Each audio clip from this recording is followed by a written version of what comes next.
the principle behind secondary gains is that you're not letting your injury weigh you down. You're not letting it dictate your outlook on life.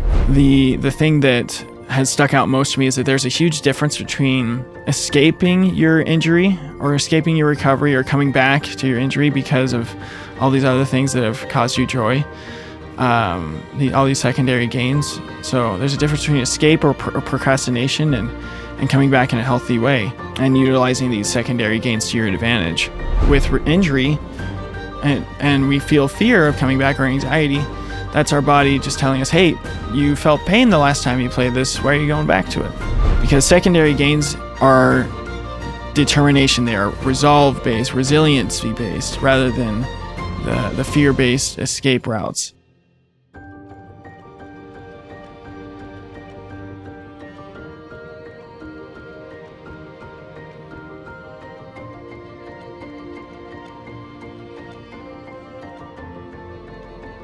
Hey, welcome back to the show, everybody. I'm learning so many things in this stage of my recovery, and I've been so excited to share them with you.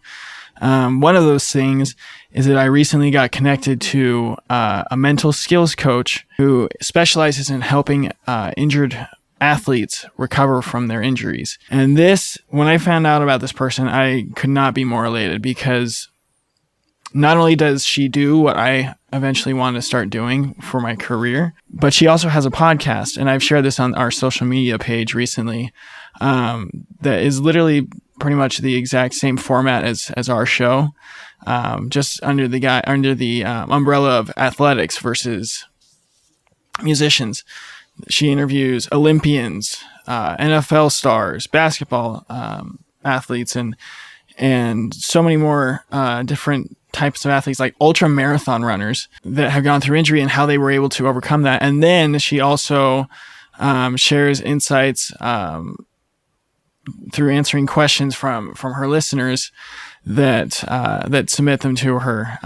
And it's just an incredible resource. I highly recommend, in addition to listening to this podcast, that you check out the Injured Athletes Club podcast with Carrie Jackson and Cindy Kuzma. And they recently also put out a book that I highly recommend to you. It's called Rebound, and this is not promotion or like a paid promotion for it. But I'll tell you, I read this book in a week. I got it like 2 weeks ago, and I read the whole thing in a week, and I'm reading it again with a finer tooth comb to find more definitive applications to musicians and things like that. Anyway, so in this book, she talks about, or I guess they talk about a concept called secondary gains when coming back from an injury. And when I read this and when I heard them talking about this on their podcast, I knew I needed to share it with you guys, because this second concept of secondary gains has been the crux of my recovery, has been the whole reason why I've been able to keep my head above water. So I wanted to share kind of their definition of secondary gains real quick. On page 171 of Rebound, they say that secondary gains are positive consequences of injury, such as increased attention and support from significant others. How does this apply to musicians going through injury? Well, in my experience, after I had given myself time to grieve the loss of not being able to play the trumpet, I started looking for things to do, because basically overnight, what I had spent half of my day doing, I couldn't do anymore. And wallowing in self-pity was definitely not going to be an option for me, even though it was kind of a natural inclination that I have. So I started picking up the piano. I know guests like Dr. Brian Harker from season 1, he talked about if he could go back, he's now a musicologist, but if he could go back when he started to realize that giving up the trumpet was in the cards for him, that he wished he would have picked up another instrument. And that's something that I did. Another thing was I started learning about audiovisual, especially the audio side of production. And I'll tell you that secondary gain just landed me a full-time job. So the principle behind secondary gains is that you're not letting your injury weigh you down. You're not letting it dictate how you live your life in negative and harmful ways. Or maybe better put, you're not letting it dictate your outlook on life, provided those ways are detrimental. Because sometimes our injury can influence how we look at our lives in a good way, right? And that's the whole goal of this podcast as well. Another secondary gain is that you have more time to spend with your family, with your loved ones, or more time to focus on other things. And I think there's another part of this concept, at least in my experience, because I'm literally going on 2 years. In the next couple of weeks, it'll have been 2 years since I got injured. And to be completely vulnerable, sometimes it's hard to feel like I'm still a musician. Even though that's still my overall goal and that's what I'm working towards every day. When you have experienced so many beautiful things outside of your instrument, so many secondary gains, it can be difficult sometimes to reintegrate your instrument into your life as you're recovering, or reintegrate your routines and things like that. And I've thought a lot about this recently, obviously, but the thing that has stuck out most to me is that there's a huge difference between escaping your injury or escaping your recovery or coming back to your injury because of all these other things that have caused you joy, all these secondary gains. So there's a difference between escape or procrastination and coming back in a healthy way and utilizing these secondary gains to your advantage. And I think the biggest difference between the two is that escape and procrastination are fear-based. When we are escaping something or finding different ways, whether they're destructive or not, those are coping mechanisms. And coping mechanisms in and of themselves are basically our biological way, our physiological way of protecting ourselves. So they're not inherently bad, right? Fear is a way that our body has built itself, has evolved to protect us from danger. But a lot of times that fear is misused,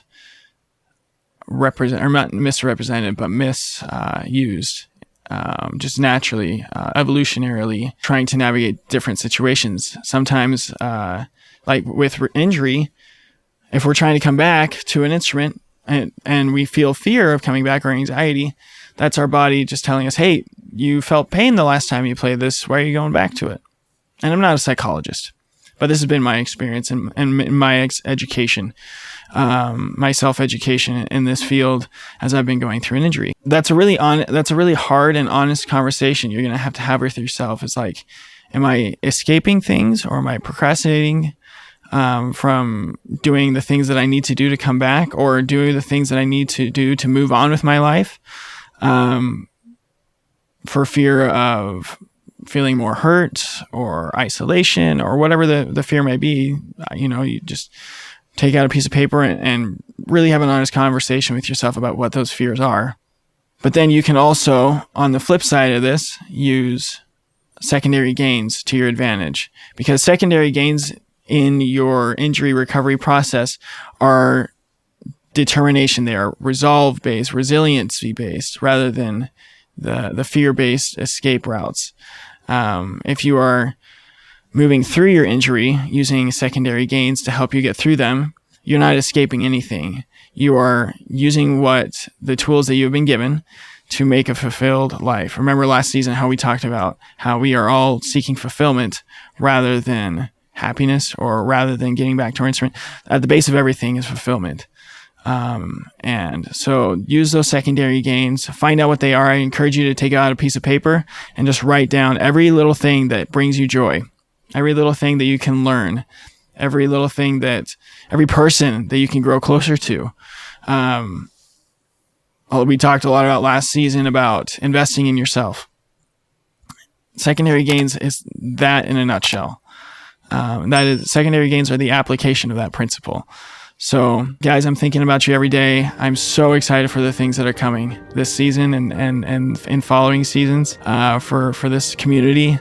You're going to want to stick around, and you're going to want to start inviting your musician friends and your educator friends to check this podcast out, because there are some exciting interviews coming and exciting concepts. So Keep on keeping on, guys, and keep trusting the process. Hey, before you go, we need your help with something real quick. Somewhere out there is a musician who is going through an injury or just a tough time. There may even be an educator with a student in that situation that they don't know how to help. We need your help in getting this message to them. Would you do them the favor of sharing this episode on your socials and with your friends? Also, cliche that it may have become, leaving a rating and a review actually does help people find us, not just boost our ego. So would you take a quick second and leave us a review so that musician can find us more easily? If you want to reach out to me personally, I would love to hear from you. Just look for the Send Us a Text Message button in the show notes of the episode. You can do that on any episode on your chosen podcast platform except YouTube. If you have a suggestion for a guest or topic to cover, shoot me an email at trustprocesspodcast@gmail.com or send me a message on Facebook or Instagram.